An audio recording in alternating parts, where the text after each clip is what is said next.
Avez-vous déjà pris le temps de vous questionner sur les limites de votre liberté, à travers vos choix quotidiens? Eh bien, je crois que le public a pris conscience qu'on était quand même gouverné par des mafieux, que les laboratoires pharmaceutiques étaient vraiment des bandes de gangsters et qu'on nous vendait n'importe quoi sous n'importe quel prétexte. Par exemple, avez-vous pu choisir la qualité de votre alimentation? Quand les gens vous disent je ne peux rien faire, c'est pas vrai. Nous pouvons dire non. On peut refuser d'acheter toute la cochonnerie qu'on nous vend. Si les gens refusaient d'acheter des blancs de poulet à Monoprix qui sont verdâtres, tellement les poulets ne sont plus des poulets, la nourriture n'est plus, les poissons sont tous des poissons d'élevage bourrés de salmonelle et de toutes les cochonneries qui existent. Si les légumes que vous achetez sont bio, savez-vous s'ils poussent en liberté ou dans une serre? Ensuite, notre nourriture est absolument épouvantable, ça on ne le dit pas. C'est absolument dégueulasse ce qu'on nous donne. Si on ne mange pas bio, on mange que des cochonneries. Et encore, même dans le bio, il faut faire attention parce que tout est pollué. Parce que s'ils ont effectivement poussé dans une serre, ce qui arrive à de nombreux fruits et légumes bio, cela signifie qu'ils ne le sont plus. Il n'y a pas un légume qui pousse correctement. Alors, êtes-vous vraiment sûr d'avoir le choix? J'ai toujours été élevée dans un milieu où on s'est soigné naturellement, on n'était pas vacciné, on ne prenait pas de médicaments, on se soignait avec des simples. Quand j'avais, je sais pas, moi j'ai eu les maladies de l'enfance sans être vraiment malade. J'ai eu la rougeole, j'en étais ravie parce que comme ça je suis pas allée à l'école. J'ai eu la coqueluche, j'en suis pas morte. Et après j'ai eu des enfants qui ont eu des maladies que je n'ai pas eues, je les ai pas attrapées. Mes enfants ont eu chacun des maladies d'enfants qui n'ont pas passé aux frères et sœurs. Quand on vous dit que les maladies sont extrêmement contagieuses, ça n'est pas vrai. Donc j'étais déjà très préparée à tout ça, mais c'était pas mon combat pour moi. C'était, je vivais comme ça, et puis les autres vivaient comme ils voulaient. Et puis un jour, j'ai découvert, j'en ai parlé avec une amie biologiste qui m'a dit tu devrais écrire sur tous les scandales qu'il y a partout parce que personne ne le fait ou très peu de monde et il se passe quand même des choses épouvantables. Alors j'ai commencé à mettre mon nez dedans, mais pour tout. Alors l'eau, la composition de l'eau, l'énergie atomique, les OGM, la vache folle à l'époque, il y avait l'histoire de la vache folle, il y avait toutes ces choses-là, le cancer qui est soigné d'une façon complètement lamentable, enfin toutes les maladies. Et puis alors surtout les accidents médicaux qui arrivaient de tous les côtés. Et quand on met le nez là-dedans, on ne peut pas s'arrêter, ce qui fait que j'en suis au 35e bouquin là-dessus. C'est vraiment la boîte de Pandore. Plus on découvre, plus on est écœuré. Encore même maintenant, je suis vraiment surprise de certaines choses qui se passent et qui sont monstrueuses. Avez-vous des enfants? Si oui, ils sont certainement vaccinés contre une demi-douzaine de maladies n'ayant plus cours en Europe depuis des décennies. L'avez-vous choisi? Ou vous êtes-vous senti contraint de le faire? Et le jour où les gens vont prendre conscience, ça va être une véritable révolution. Mais pas une révolution avec des armes. C'est pas avec des fusils qu'on va réussir. C'est en disant non. Moi, je voudrais que les gens osent dire non. Que toutes les femmes, par exemple, qui me disent comment faire parce que mes enfants vont à l'école et moi, je voudrais pas les vacciner. Et dans leur école, il y a forcément d'autres mères qui sont là. Au lieu d'aller voir le directeur ou le je sais pas quoi de l'école, ou de ne rien oser dire, ou de faire des faux, ou des contre-indications, etc. Si toutes les mères se réunissaient et allaient à l'école en disant, bah écoutez, on vous ennuie, nous, on n'enverra pas l'enfant à l'école tant qu'il sera, et on le vaccinera pas. Si toutes faisaient ça, bah, le directeur de l'école se dirait, attendez, moi je vais être au chômage maintenant, il n'y aura plus d'école. Bon, donc on va plus se mêler de ce qui ne nous regarde pas, parce qu'au fond, ça ne regarde pas un directeur d'école de si ses enfants sont vaccinés ou pas. Mais il n'y a plus de liberté. Vous savez, là, quand on vous dit qu'on est en démocratie, bon, comme disait, je pense, Churchill, bon, c'est la meilleure des mauvaises choses. Enfin, c'est pas bon, mais on ne sait pas quoi faire d'autre. Mais la liberté n'existe plus. Et elle se rétrécit comme une peau de chagrin. Parce que de plus en plus, il y a des lois contraignantes. On est obligé de faire ceci, de faire cela. Regardez tous les médecins qui, maintenant, sont déboutés de sont privés de leur droit d'exercer parce qu'ils ont exercé en dehors des protocoles. On est tous dans des protocoles. Et j'ai sans arrêt des confidences de gens dans n'importe quel métier, dans n'importe quel secteur, qui vous disent « j'ai été confronté à des fonctionnaires qui me disaient « oui, mais vous n'entrez pas dans les cases que nous avons. On n'entre pas dans les protocoles, on n'entre pas dans des schémas. » Donc à partir du moment où on n'entre pas dans un schéma, ils sont perdus.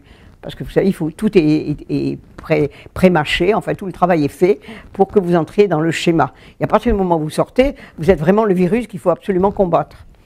Alors, je crois qu'on est quand même de plus en plus de petits virus comme ça pour les embêter. Vous ou un de vos proches suit-il un traitement antibiotique contre une maladie chronique? Est-ce par choix ou par manque d'alternative? Le docteur Helmiger, qui est un médecin merveilleux suisse, l'a écrit dans tous ses livres. Il a dit on a abruti la race humaine par les vaccinations en introduisant justement le vaccin contre la variole, etc. etc. Mais on ne s'en rend pas compte. Et quand les gens vous disent, par exemple, je refuse des OGM et je vais me faire vacciner avec le Gardasil, c'est un OGM. Serait-ce une coïncidence si la maladie ne fait qu'empirer? Parce que de toute façon, l'industrie pharmaceutique au départ, qui était beaucoup plus modeste que maintenant, fabriquait des médicaments pour les gens malades. Et comme ils ont voulu gagner de plus en plus, vous savez, c'est toujours plus dans nos civilisations, il est évident que n'ayant plus assez de malades, il faut fabriquer des malades. Et pour fabriquer des malades, il faut dire aux gens, vous êtes malades. Donc c'est ce qu'ils font. Alors on a médicalisé complètement la santé, c'est-à-dire que la santé est devenue... quand j'ai commencé mon premier livre, la santé représentait 6% du PIB. Maintenant, elle représente 11%.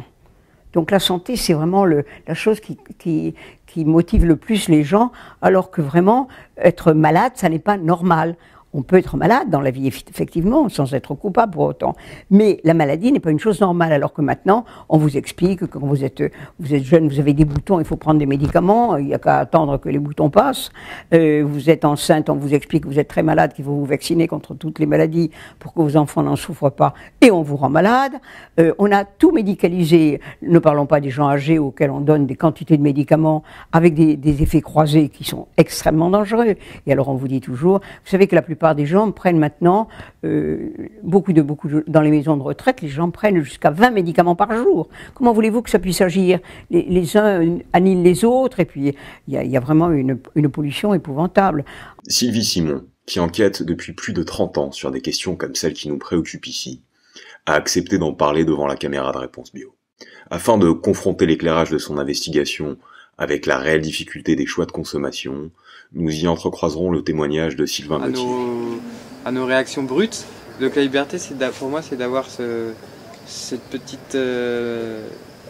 petit recul pour justement prendre des décisions qui nous appartiennent vraiment et qui nous mènent vers un chemin qui est le nôtre, quoi. Et pas juste répondre à une situation pas par peur, par désir ou autre chose. Récemment titulaire d'un diplôme d'ingénieur agronome, ce jeune homme cherche actuellement sa voie dans un monde qui ne semble lui offrir que peu de perspectives professionnelles, toutes en contradiction avec son goût de l'environnement et de la nature. Dans mes études d'ingénieur agronome, j'ai bien pu avoir un bon aperçu de comment ça fonctionnait, quoi, du système agro-industriel, comme on l'appelle. Et donc, en fait, de voir l'introduction de l'industrie dans un domaine comme l'agriculture et les dommages que ça crée, quoi. Les dommages que ça crée et les aberrations, quoi. Les aberrations, la perte de pouvoir des producteurs, des paysans, et le fait qu'à l'échelle industrielle, c'est pas possible d'avoir une gestion de la production de nos aliments qui soit juste, quoi, qui donne des bons fruits, à la fois dans le sens concret et dans le sens abstrait, des fruits qui soient justes. À une époque où les lobbies reprennent le flambeau de l'inquisition médiévale contre la liberté des individus, vous avez le droit inaliénable d'être honnêtement informé. À une époque où certains entendent réguler la surpopulation en expérimentant de nouvelles molécules chimiques sur les consommateurs, ce droit est une nécessité. Vous savez, c'est Lucie Aubrac qui disait toujours « l'information est plus dangereuse qu'un fusil ». Et effectivement, une fois les gens informés, il faut qu'ils prennent conscience des choses. On vous oblige à vous vacciner, mais notre corps nous appartient à nous, il n'appartient pas à l'État.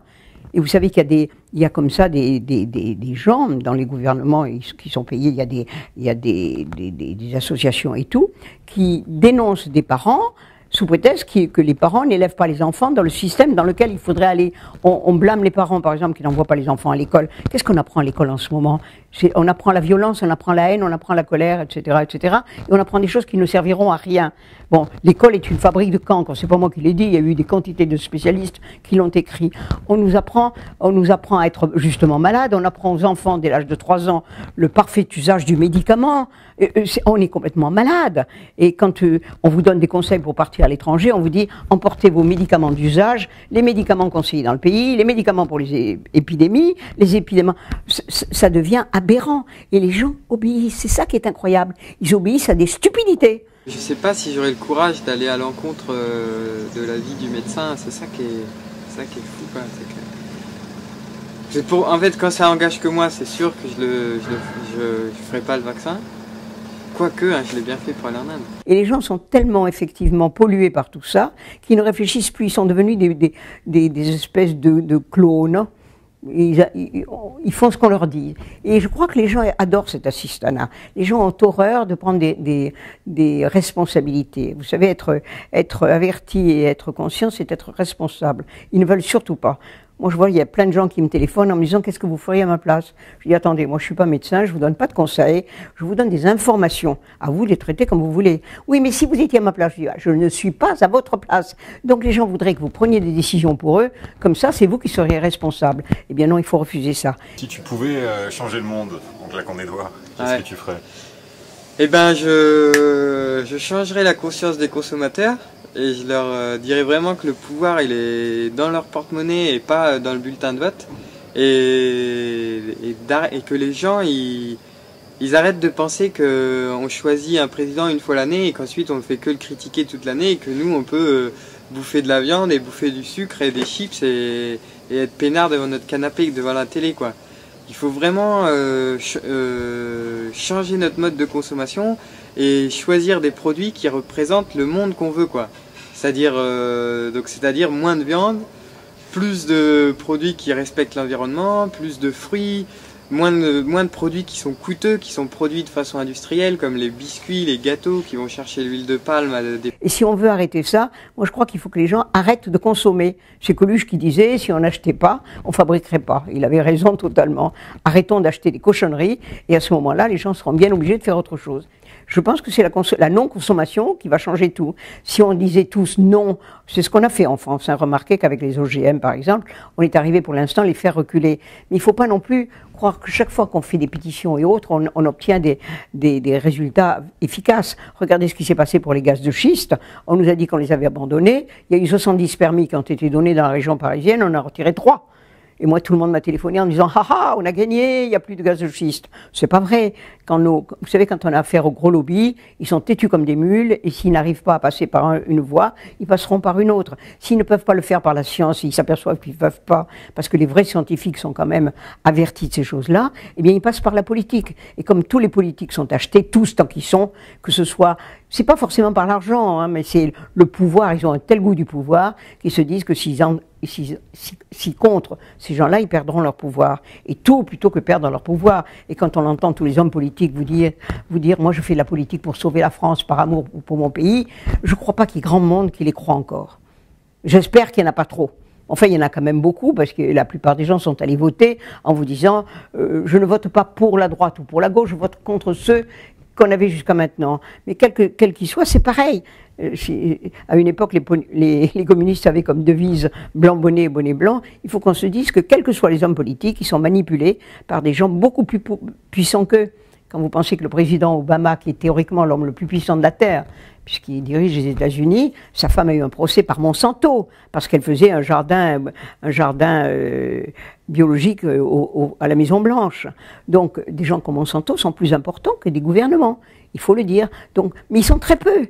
Nous sommes des masses de gens. Si ces masses de gens bougeaient et voulaient se bouger un tout petit peu, eh bien on changerait, on renverserait tous ces gens-là du jour au lendemain. Toutes les histoires de crise des banques et tout ça, c'est un scandale. Et on obéit à quelques citoyens qui sont des prédateurs. Mais on ne le sait pas. Et puis on dit, ah ben oui, mais moi je peux rien faire. On nous a tellement dit qu'on ne pouvait rien faire. Je crois qu'il faut que les gens réfléchissent et se disent qu'on peut faire quelque chose contre ces gens-là. Eh bien, on en est là maintenant. Les choses vont se réunir et un jour, tout va basculer. Le jour où ça va basculer, ça va être très très rapide. Et moi, je pense qu'on est là à la fin de cette espèce de période que nous avons vécue et qu'on ne peut plus vivre parce que nous n'avons pas 36 000 planètes et on est en train de la tuer alors que la planète est suffisante. On peut nourrir 12 milliards de gens et on est loin d'être 12 milliards. Et au train où ils vont, on ne va pas continuer à augmenter parce que quand on vous dit il y a le côté exponentiel de la chose et ils font des calculs pour prévoir combien il y aura de gens sur la planète, c'est pas vrai. Au train où ils les tuent, avec toutes les maladies qu'ils ont engendrées, eh bien la population population est en train de diminuer, et autant on dit qu'on a vécu beaucoup plus vieux. Oui, les gens qui mangeaient sainement et qui, effectivement, autrefois, il y a beaucoup de vieillards maintenant qui, à 100 ans, sont encore en vie. D'abord, il y en a très peu qui sont en bon état, hein, parce que dans les maisons de retraite, on les bourre de trucs. Alors, ils survivent, mais ils ne vivent pas, déjà. Mais ceux qui vivent, et qui vivaient déjà très, très vieux autrefois, il y en avait déjà plein, eh bien, ces gens-là, maintenant, étaient des gens qui sont nés avant la guerre, où il n'y avait pas une surmédication, il n'y avait pas des vaccins obligatoires, il n'y avait pas toutes ces choses-là. Donc ils étaient en bonne santé. Maintenant, avec tout ce qu'on leur fait, leur espoir de vie est en train de diminuer. Il diminue pour tous les gens qui sont nés après 38 déjà.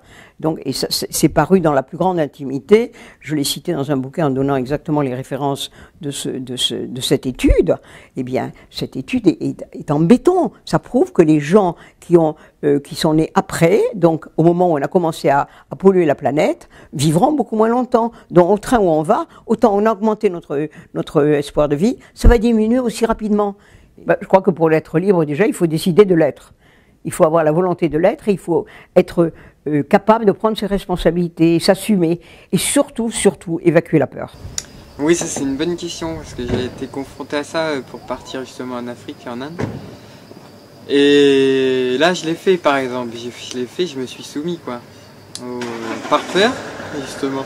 Parce que j'avais peur, tout ce qu'on nous dit, les maladies, tout ça, et j'avais peur. Moi, c'est mon grand combat. Je disais que s'il y avait un seul vaccin qui était utile sur la Terre, ce serait un vaccin contre la peur. Et ça, il faudrait vraiment l'administrer à tout le monde s'il y en avait un, parce que la plupart des gens sont dans la peur, y compris des combattants qui sont de notre côté, qui sont des gens qui n'acceptent pas cette chose-là, mais qui me disent, moi, sans arrêt, oui, mais qu'est-ce que je peux faire? Je leur dis, si vous arrivez à remuer 2 personnes, à vous seul, 2, c'est pas beaucoup quand même.